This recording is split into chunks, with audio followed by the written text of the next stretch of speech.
درود سلام، وقتتون بخیر. امروز اومدیم با یه دستور پیراشکی که توش به جای خمیر مایه و شیر بلر از ماست استفاده می‌کنیم. 2 و 1 سوم پیمون آرد داریم، 2 قاشق چایخوری بیکینگ پودر داریم، 1 قاشق چایخوری وانیل داریم، 3 قاشق غذاخوری شکر داریم، یه دونه تخم مرغ داریم، 3 قاشق غذاخوری هم روغن مایه داریم که می‌تونید از این پیمون‌ها برای استفاده بکنید. مواد خشک رو با هم ترکیب می‌کنیم. حالا ترندیه که باب شده، خودم گفتم دوست داشتین میتونید بپیجم دایرکت بدید سفارش بدید تا براتون هر رنگی که دوست دارید ببافم. خب من هنوز اون 1 سوم پیمون آرد اینجا نگه داشتم. تخم مرغ اضافه میکنم به مواد خشکم، کنم روغن اضافه میکنم به موادم و 2 سوم پیمون ماستم اضافه میکنم. خب مواد با هم ترکیب کردم و این 1 سوم دیگه پیمون رو آروم آروم بهش اضافه میکنم که خوب ورز بدم و خمیرم رو جمع کنم.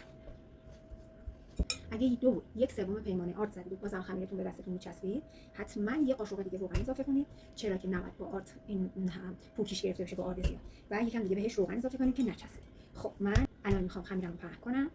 اینجا رو آرد پاشی میکنم و خمیرم رو میذارم وسط کار. از وردانم استفاده میکنم.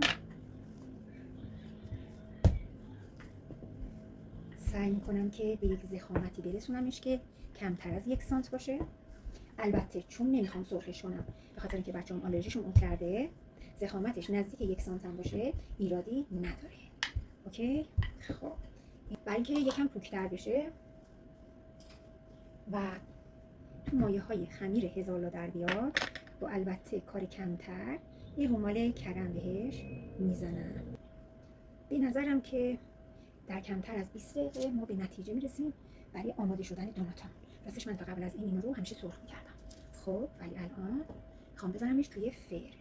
خب اینجوری پهنش میکنیم،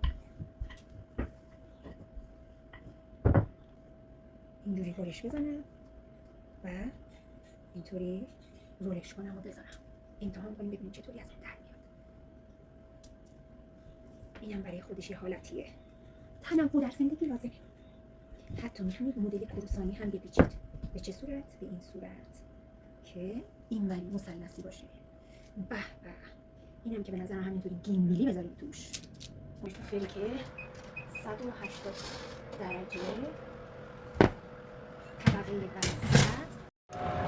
خب میبینید که چه پروفی داره میکنه. ازش راضیم. خب که ساده که بستشه.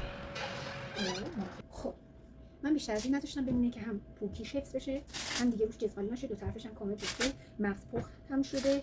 دارم میسوزم. بچه‌ها ایده پردازی هم خوشگل شده. خیلی دوست دارم شکلشو. اگه همش اینطوری هم میذاشتم قشنگ میشد. بذارید یه دونه انگور بردارم. پیدا کردم.